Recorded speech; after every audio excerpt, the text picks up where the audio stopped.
If you're planning on taking a Cambridge English exam, you're going to have to write an essay. There's no getting away from it. There's no hiding. Whether you're taking the B2 first, the C1 Advanced, or the C2 Proficiency, in part one of the writing paper, you're going to have to write an essay. It's compulsory. So you're going to have to practice too. I highly recommend that you prepare by practicing writing essays, because in my experience of seeing thousands of result statements, it's the writing paper which gets the lowest score for most students. And I think that's mostly because we don't write that much these days, at least not formal essays. We write a lot of text messages, WhatsApps, and maybe emails, but we have a very little experience of writing essays, even in our own language, right? In your mother tongue, you probably don't write many essays. So if the first time that you write an essay is on the day of your exam, you're really going to struggle, because these are difficult tasks and you're limited by time. You'll have about 45 minutes to write an essay.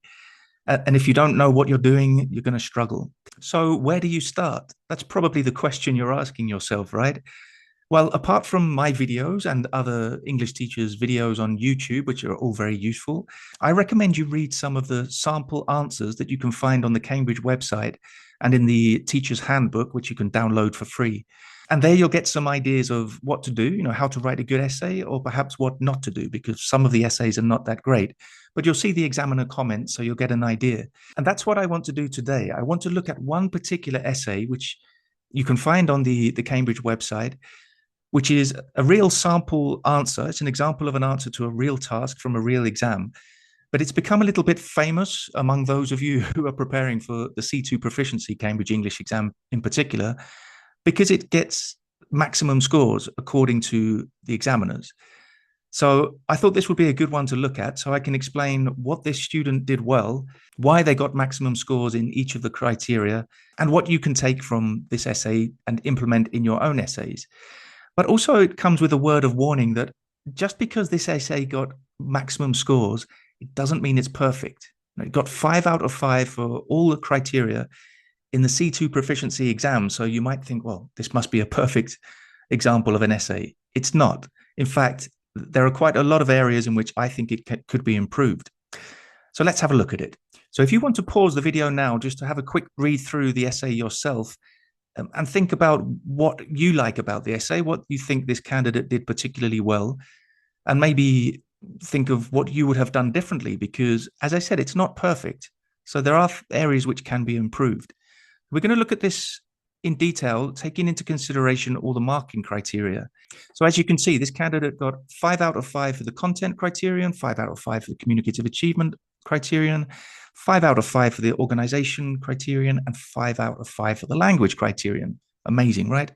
But before we continue, it's really useful, if not necessary, to understand exactly what these different criteria are looking for, because you're going to need to know this when you're writing your essays. I recommend you try to put yourself in the shoes of the examiner and think about what they're looking for. So the content criterion is looking at whether you've completed the task, basically. So it focuses on how well the candidate has fulfilled the task. In other words, if they have done what they were asked to do. So these are Cambridge's words. These come from the teacher's handbook. So yeah, it's about making sure that the target reader is fully informed and all the content is relevant to the task. So there's no irrelevant content. Communicative achievement focuses on how appropriate the writing is for the task and whether the candidate has used the appropriate register. The register is key here. The same criteria are used for all the writing tasks. So the essay, the review, the report, the proposal, the article, there are different tasks in different exams. The letter, of course. So you need to use the appropriate register depending on the task. And also you must use the conventions of the task. So really what that means is that when the examiner reads your composition, in this case, they must feel like they're reading an essay. They shouldn't feel like they're reading an article or a letter. It must be an essay. Organization focuses on the way the candidate puts together the piece of writing. In other words, if it's logical and ordered. So logical and ordered. This is referring to the sentences, paragraphs, punctuation, organizational vocabulary you use, cohesive devices and linkers. I'll go into more detail when we look at the essay task. And finally, the language. So this focuses on the vocabulary and grammar. So this includes the range of language as well as how accurate it is. So you should be demonstrating a wide range of advanced vocabulary, and the appropriate vocabulary is more important, that you're using the right words at the right time in the right context, and that you use a wide range of grammatical structures. I've mentioned this in many of my videos, and I go into a lot of detail in my online courses. And I even have a grammar course dedicated to that because it's so important for all areas of the exam. But of course, when you're writing an essay, you want to demonstrate the range of grammar that you have. So let's look at the task. First of all, it's really important that you know what you have to do. So in the C2 proficiency, this is only for the C2 proficiency. So if you're taking other exams, don't get confused. The task is different in the B2 first and the C1 advanced. But you will get benefit from this video when we look at the essay and what the candidate has done well, and as I said, what perhaps they could have done better. So for the C2 proficiency, the task is always to write an essay summarizing and evaluating the key points from both texts. So you have two texts. Use your own words throughout as far as possible. So that's about paraphrasing. You need to paraphrase the information and the content and the key points from the text, and include your own ideas in your answers.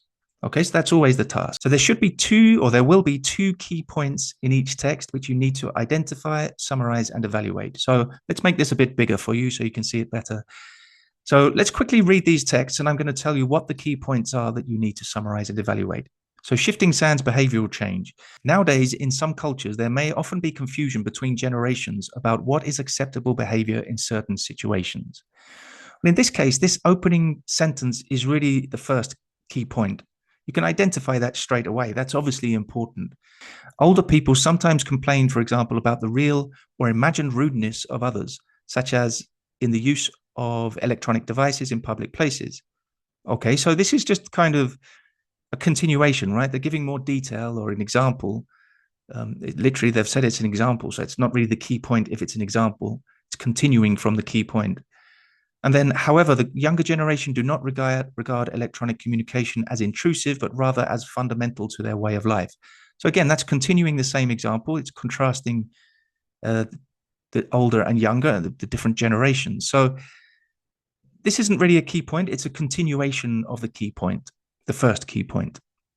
Only increased mutual understanding is likely to resolve potential conflict or confusion in any society. In this case, as in all others, it pays to be aware of other people's points of view.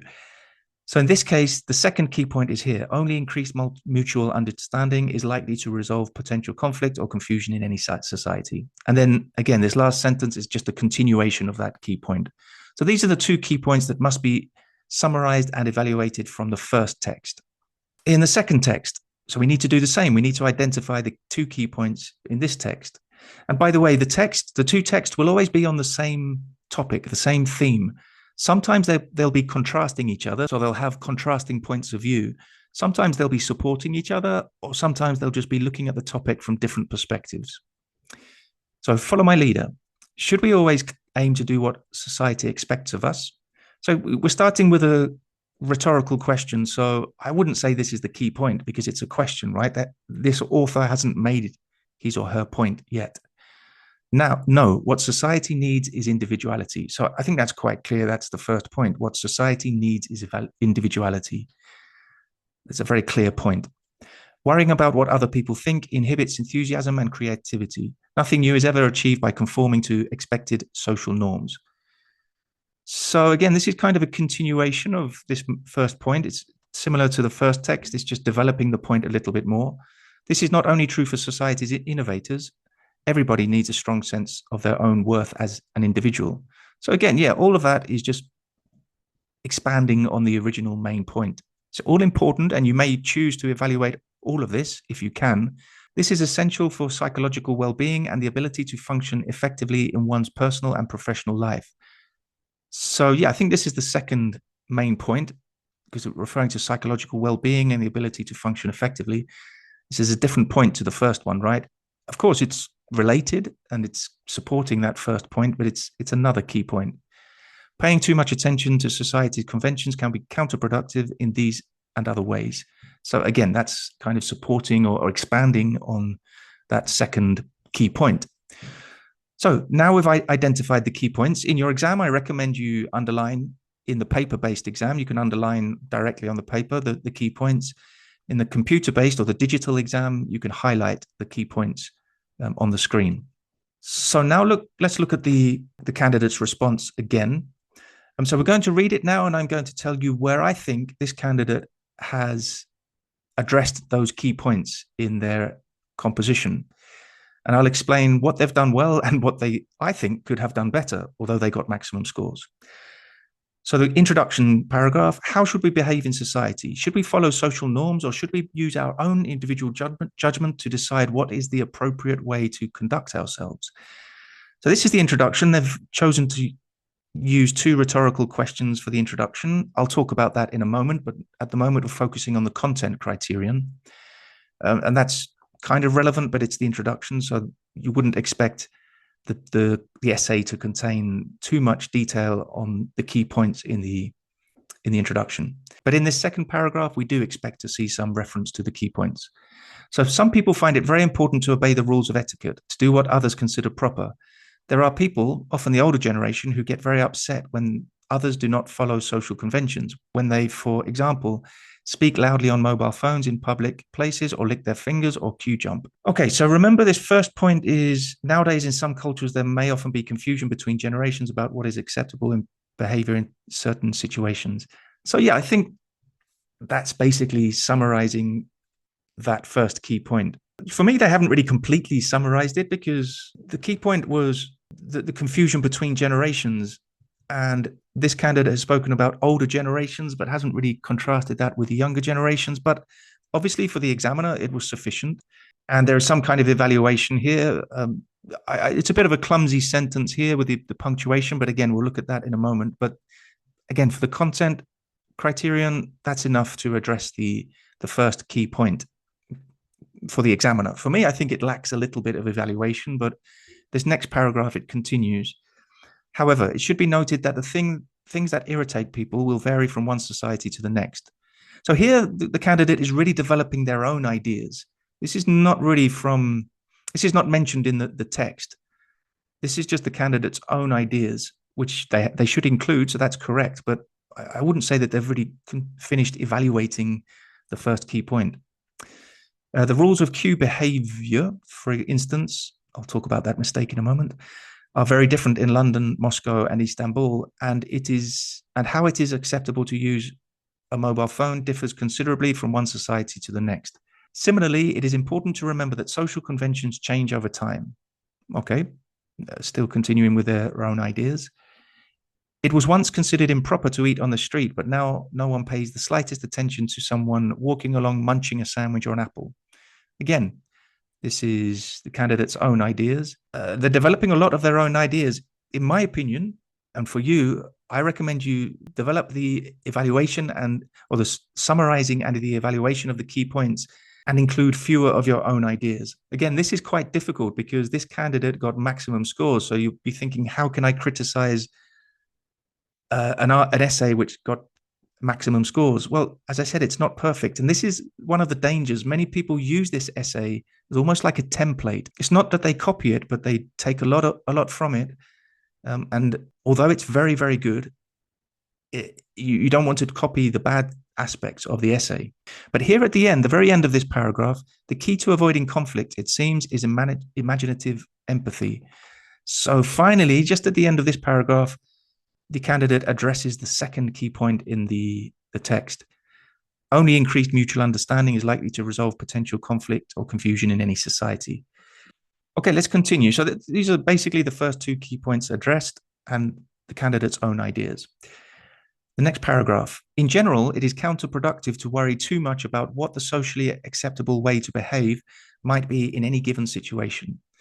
That's a very, very well expressed idea. That's really a really nicely written sentence. And this is why this student got such high marks, because in general, he or she expresses their ideas in a very sophisticated and advanced way. It can stop you thinking about what is the moral way to behave, as you may become more focused on what is proper rather than what is right.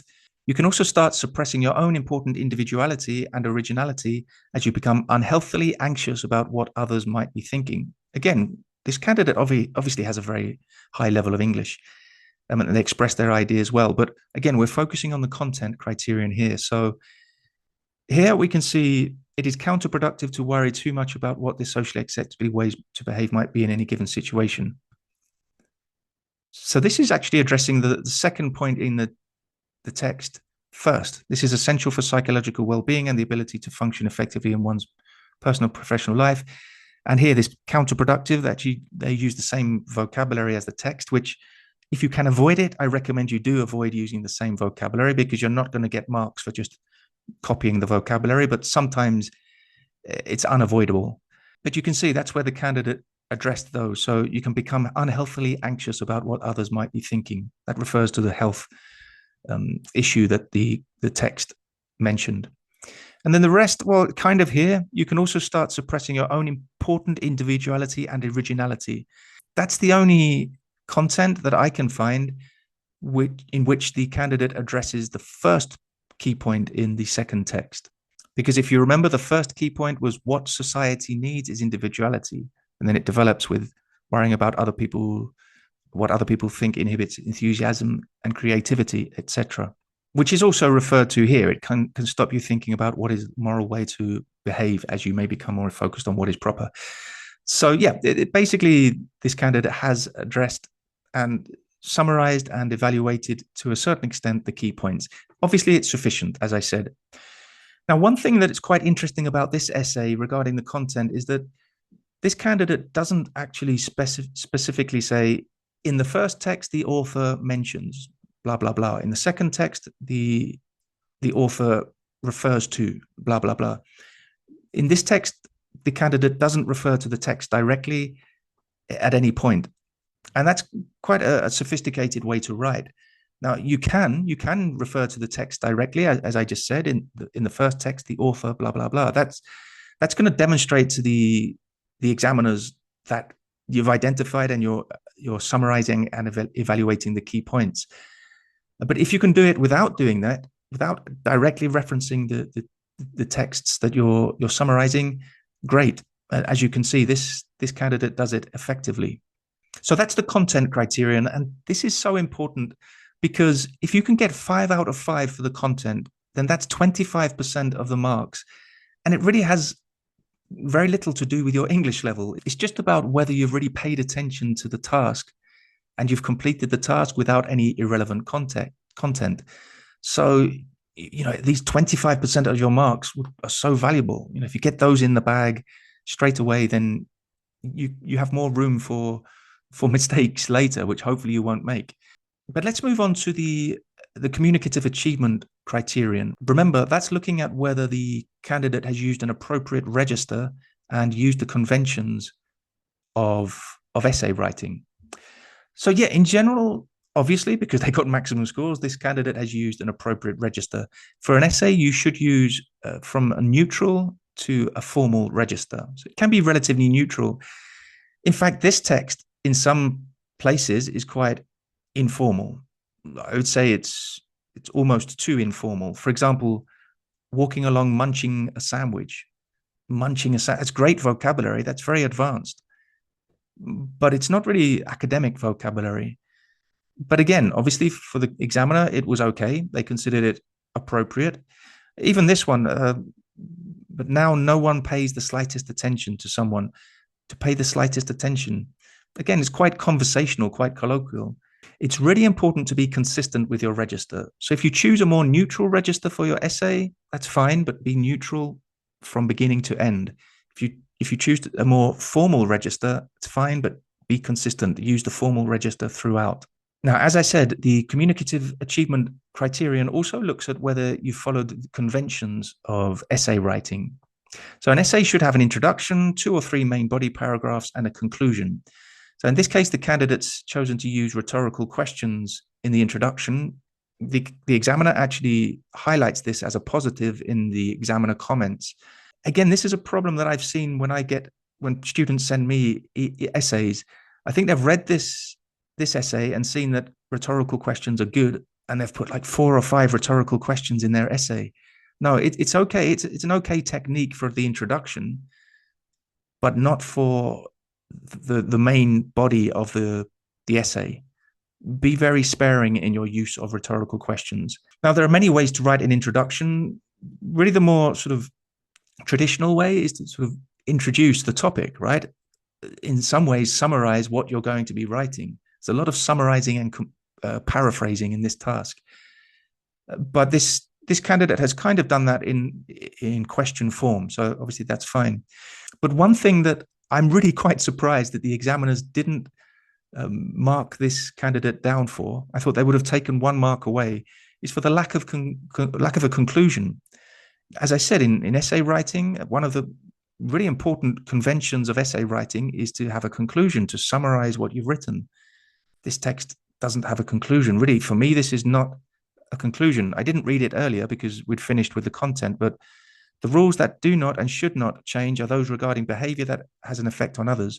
Dropping litter, for example, or pushing someone out of the way should always be condemned as inappropriate behavior. Again, really well written, really well expressed ideas. This is the candidate's own ideas. Really nice couple of sentences, but this is not a conclusion. I finished this essay thinking, where is the conclusion? So for me, that's a big mistake, and it's a problem with the essay. Again, apparently for the examiner, it wasn't enough to deduct a mark, but you should include a conclusion in your essay. So in the organization criterion, the examiner's looking at the flow of the text, whether the candidates used logical paragraphs, logical sentences, some nice cohesive devices to link ideas, and also how the grammar helps with the flow. And I agree with the examiners here. I think the organization is pretty good. Punctuation is generally good. There are a couple of places where there should be commas. For example, here in the second sentence, should we follow social norms, comma, or should we use our own individual judgment? And then further down the but here between after street, before but, there should be a comma. But again, it's not enough to deduct a mark. Punctuation is important, but if you omit 1 or 2 commas, it's not going to make a big difference. If you add commas in the wrong place in many sentences, or you just don't use any punctuation, then you're going to get penalized. But you want to use good punctuation, but if it's just 1 or 2 misplaced commas, you're not going to get deducted marks. The cohesive devices, generally good, fine. However, similarly, in general, again, for me, not very sophisticated. I would expect at C1 level a wider range of more sophisticated cohesive devices, but I think the grammar that was used and just the general way that the candidate expresses their ideas really shows sophistication, and that was enough for the examiners. But again, the conclusion wasn't there, so it's interesting to look at the examiner comments regarding the organization. So the text is organized impressively and coherently using a wide range of cohesive devices and organizational patterns with complete flexibility. Okay, some people, however, similarly, the key in general, yeah, they're good cohesive devices, not really that sophisticated, are they, for C2 level?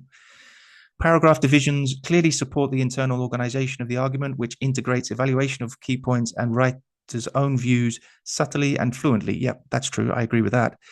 But then opening question clearly addressed and returned to in the conclusion. So yeah, that's important. If you're going to write a rhetorical question at the beginning, or any kind of question at the beginning, it's nice to come back to it later. The examiner considered that the candidate did that in the conclusion, what the examiner has taken as a conclusion. For me, it's not a conclusion because it's adding new information, new ideas. But yes, in some ways, they're answering more or less the original questions. But I find it interesting that the examiner considers this last paragraph a conclusion just because it's the last paragraph. But again, it's enough for the examiner. Okay, let's move on to the language criterion now. So remember, that's looking at the vocabulary and grammar. So a good candidate will demonstrate a wide range of grammatical structures, correctly formed with limited mistakes, and a wide range of advanced vocabulary and appropriate vocabulary. So using the right vocabulary in the right places. And this is a real strength of this candidate. They've used a lot of really advanced and appropriate collocations. Again, it doesn't always have to be advanced, like C1 or C2 level vocabulary all the time, or grammar. It should be appropriate. So we follow social norms. That's the correct verb to use, with social norms.